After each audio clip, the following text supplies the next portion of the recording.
সম্ভাবনাময় বাংলাদেশ বিনির্মাণের তারুণ্যদীপ্তের অগ্রাধিকার বেশি হতে হবে। AJ Sohel, staff reporter. Cumilla town হলের বীর মুক্তিযোদ্ধা রফিকুল ইসলাম মুক্ত মঞ্চে সামাজিক ও উন্নয়ন বিষয়ক গবেষণা সংস্থা সম্ভাবনাময় বাংলাদেশের উদ্যোগে আয়োজিত এক মুক্ত আলোচনা অনুষ্ঠিত হয়। সম্ভাবনাময় বাংলাদেশের অন্যতম নির্বাহী মোহাম্মদ মেহেদী হাসান এর উপস্থাপনায় স্বাগত বক্তব্য রাখেন প্রধান নির্বাহী ডক্টর এম শরীফুল করিম। এতে প্রধান অতিথির বক্তব্য রাখেন ঢাকা বিশ্ববিদ্যালয়ের কোষাধ্যক্ষ অধ্যাপক এম জাহাঙ্গীর আলম চৌধুরী। মুখ্য আলোচক ছিলেন ঢাকা বিশ্ববিদ্যালয়ের ইন্টারন্যাশনাল বিজনেস বিভাগের অধ্যাপক, সম্ভাবনাময় বাংলাদেশের প্রধান উপদেষ্টা অধ্যাপক ডক্টর চৌধুরী সাইমাদ ফেরদৌস।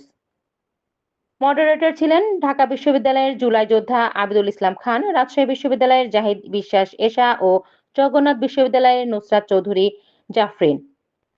অনুষ্ঠানে কুমিল্লা ৬ আসনের বিএনপির মনোনীত প্রার্থী মনিরুল হক চৌধুরীকে জুলাই যোদ্ধার নানা প্রশ্ন করেন। তিনি নির্বাচিত হলে তরুণদের নিয়ে কাজ করার আশ্বাস দেন। সম্ভাবনাময় বাংলাদেশের প্রধান নির্বাহী ডক্টর এম শরীফুল করিম বলেন, তরুণদের আমরা ভালোবাসি, এদের জন্য উন্নয়নের ব্যাপক পরিকল্পনা করতে হবে, বাসযোগ্য বাংলাদেশ গড়তে হবে, বাংলাদেশকে সবাই মিলে গড়তে হবে, এই লক্ষ্যে এই অনুষ্ঠানের আয়োজন করা হয়েছে। তারুণ্যের উদ্দীপনায় আগামী বাংলাদেশ বিনির্মাণ, এদের নেতৃত্ব দেশের প্রতি গভীর মমত্ববোধ ও অন্যায়ের বিরুদ্ধে সত্য উচ্চারণ বাংলাদেশকে এগিয়ে নেবে। কোনোভাবেই তাদের বাদ দিয়ে কিছু করা যাবে না।